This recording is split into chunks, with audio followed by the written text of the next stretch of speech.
Hello, my name is Reagan. Welcome to the Twisted States podcast, where we take a look, state by state, at some of America's most nefarious killers, elusive cryptids, and bizarre mysteries.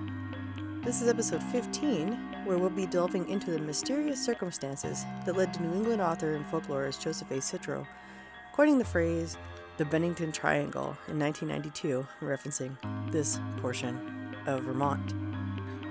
I know it's been a while since last episode, but let's just get into it. If you want to find out more about what's going on the back end of things or whatever, check me out on Instagram, check out my Patreon, all that fun stuff. But right now, let's just get into this episode because there's a lot of ground to cover here. It's pretty interesting. With Canada to the north, Massachusetts to the south, New Hampshire to the east, and New York to the west, Vermont was the 14th state to join the Union on March 4th, 1791. And is the second least populated U.S. state after Wyoming. The most populous city, Burlington, is the least populous city to be the most populous city in a U.S. state. So let's take a look at the native history. Between 8500 and 7000 BCE, at the time of the Champlain Sea, Native Americans inhabited and hunted in present-day Vermont. During the Archaic period, from the 8th millennium BCE to 1000 BCE, Native Americans migrated year-round. During the Woodland period, from 1000 BCE to 1600 CE, they established villages and trade networks and developed ceramic and bow and arrow technology. Their population in 1500 CE was estimated to be around 10,000 people. During colonial times, where encounters and settlement were initiated by French colonists, the territory was occupied mainly by an Abenaki tribe known as Sokoki or Missisquoi. The eastern part of the state may have also been occupied by the Androscoggin and Pennacook peoples. To the west, the Missisquoi competed with the Iroquois and Mohawk based in the Mohawk Valley but with a large territory, and the Algonquin Mohican peoples. Many of the tribes later formed the Wabanaki Confederacy during King Philip's War. The warfare by English colonists defeated and scattered most of the surviving Abenaki tribes. Long before colonial times, local natives considered much of the area that we're going to be talking about today to be cursed. There are many tales of sightings of what many have dubbed the Bennington Monster in modern times in the area over the years, and quite a few people have talked of strange energy and weird kind of like blackouts, things along those lines. Centered around Glastonbury Mountain with no clearly defined borders, the Bennington Triangle encompasses the surrounding towns of Bennington, Woodford, Shaftesbury, Somerset, and Glastonbury along the Long Trail. Vermont's Long Trail follows the main ridge of the Green Mountains from the Massachusetts-Vermont line to the Canadian border. Built between 1910 and 1930, it was the vision of James P. Taylor and later became the inspiration for the Appalachian Trail. The LT and AT, Long Trail and Appalachian Trail, share 100 miles of trail in the southern part of the state. After the decline of the industrial and logging towns of Somerset and Glastonbury toward the end of the 19th century, the Vermont General Assembly finally formally unappropriated them in 1937, rendering them basically ghost towns. Beginning in 1945, a string of disappearances would cast a dark shadow on this area. Let's take a look at those unfortunate souls that went missing and see if we can get any insight into these bizarre, unsolved cases. Our first case happened in 1945. Midi Rivers was 74 years old and no stranger to this region of wilderness. Rivers was employed at Vermont Papers and routinely enjoyed spending his free time hiking and hunting in the area of Bickford Hollow near Glastonbury Mountain, as he had for a few years. On November 9th, Midi Rivers met up with 4 other hunters for a weekend to take advantage of deer season, as many others in the area were doing. One of the party members was Midi's son-in-law, Joe Lawson Jr. As the hunting party was making their way back to camp around 3 p.m. on the 12th, Midi Rivers got a bit ahead of his group and branched off toward a swampy area in Bickford Hollow. He assured his party members he'd be back to camp by lunchtime and refused additional provisions offered by members of his group. Rivers was dressed in a red and black plaid jacket, gray work shirt, gray pants, and a gray hunting cap. He was only carrying his hunting rifle, ammo, and a tobacco pipe with just a few matches, no bedding or other supplies. After lunchtime came and went, with the cold November night rapidly approaching, his party members began getting worried when he didn't return. Lawson Jr. reached out to Fire Chief Wallace Madison and informed him of Rivers' disappearance. Immediately, Madison gathered up a dozen people to go look for Rivers, to no avail. The following day, as word got out, a group of 15 co-workers of Maddie's joined in the search efforts. As the days ticked by, it became more and more of an era of being a recovery operation due to the amount of time passing and weather conditions. The fire chief reached out and attempted to get together at least 100 people to comb the wilderness, but due to many people being out hunting and this being a time long before social media and cell phones, it was hard to get the word out. About 40 people showed up, but still, there was no sign of Midi Rivers to be found. On the 20th of November, search efforts were abandoned due to snow and the imminent fact that chances of him surviving that long in those circumstances was slim to none. Everyone was just so baffled as to where Rivers could have gone. One of his party members, Hollis Armstrong, was one of the last people to see him alive, and all he had to say was Rivers commented on knowing he was on the wrong side of the ridge. Many seasoned hunters in the area had cautioned Rivers on multiple occasions in the past about going on the other side of the ridge he would commonly hunt along due to rough terrain and issues crossing the creek. On November 23rd, search efforts resumed. A call was put out for anyone willing to join the search party by offering $4 a day to any volunteers. But despite a big turnout of locals, Boy Scouts, and military men in the area, no one put in a claim for the money. Despite their efforts, no headway was made in discovering the fate of one Midi Rivers.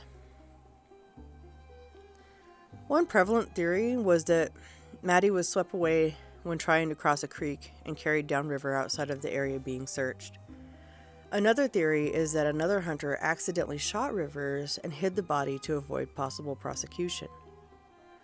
Some have blamed his disappearance on a local legend along the lines of a Bigfoot.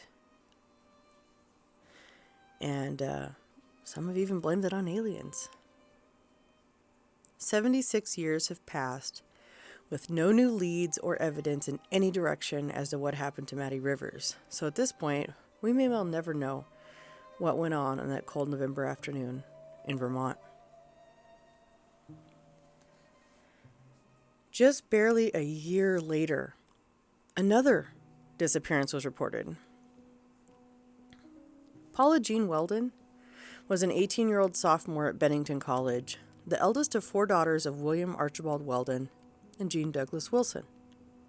On the morning of December 1st, 1946, Paula went through her usual routine. After working a double shift at Bennington College dining hall, she returned to Dewey House, the dormitory she lived in while attending school. Paula studied for a bit, then became a little restless and asked around if anyone would be interested in checking out the Long Trail with her. Weldon was familiar with this popular trail and had been wanting to check it out for quite some time. After not having any luck finding someone to join her in her outing, she got dressed in jeans, sneakers, a simple top, and a red parka, and headed out alone around 2:45 p.m. Several sightings were reported along the Long Trail on the way and close to Bickford Hollow. One such sighting was by Bennington Banner employee Ernest Whitman. Paula approached Whitman and asked for directions and some general information about the trail.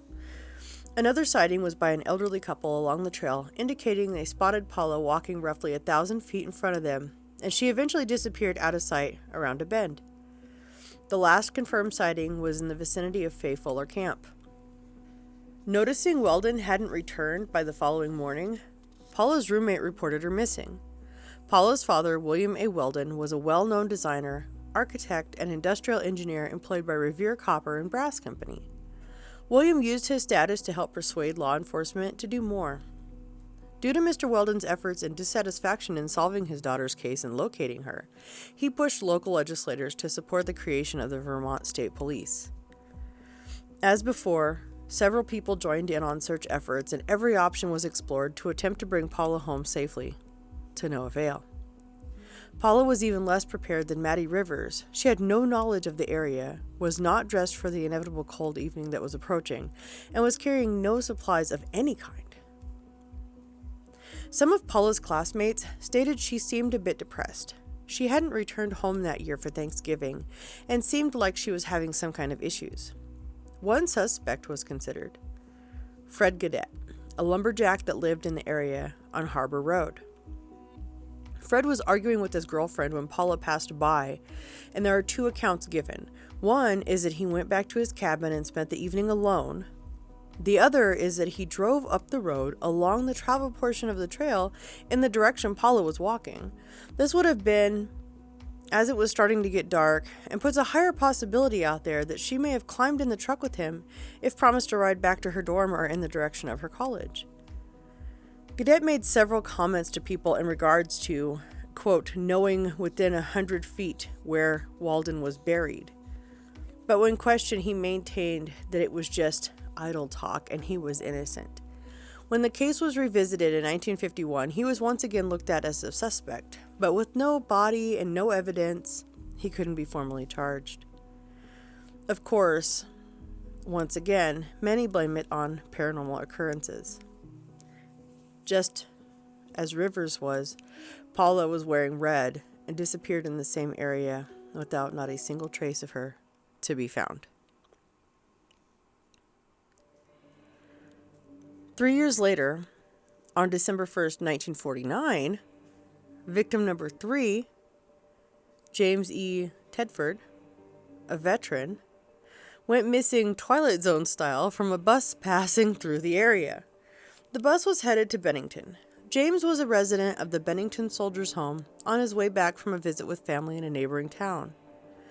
Tedford was on the bus after the last stop and prior to its final destination, but when the bus arrived, all that was found was an empty seat with his open bus schedule laid across it, his luggage and belongings still neatly tucked into the overhead luggage rack. Nobody ever... It's not like they just, he didn't just eat off the bus. He was there after the last stop. And even if he did get off somewhere along the way, they should have found him somewhere along the way at one of the stops. But no. And that blows my mind. I think that's one of the stranger ones out here because he was on a bus and then he just wasn't. On October 12th of 1950, so the following year, Paul Jebsen, an 8-year-old child, disappeared from a vehicle.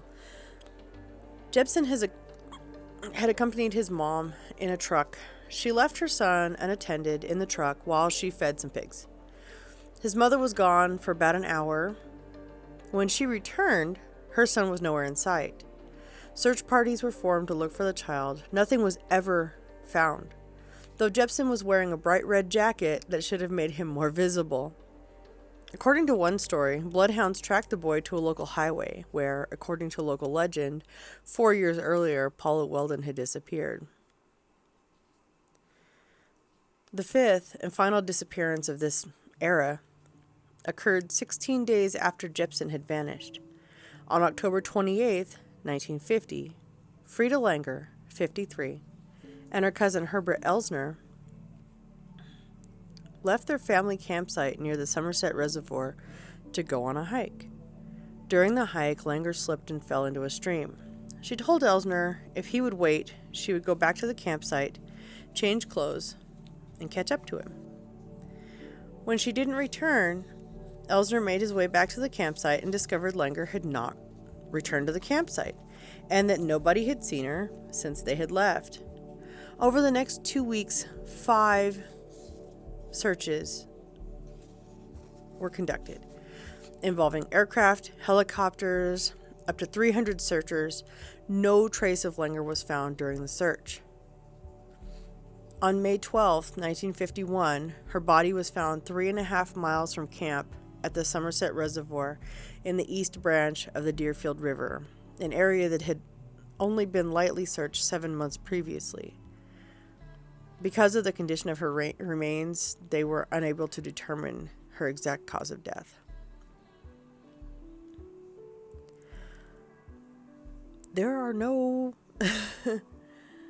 leads in her death and disappearance. Nobody knows what happened to her. Whether she fell in the water again, whether she was attacked, there's no information there whatsoever. I mean, at least the family got the closure of finding her remains, but that's it. That's all they got out of that. Langer was the last person to disappear during this era, during this time frame, and the only one whose body was found. No direct connections have been identified that tie any of these cases together, other than the general geographic area and time period. Now, in more modern and recent times, there have been some more cases.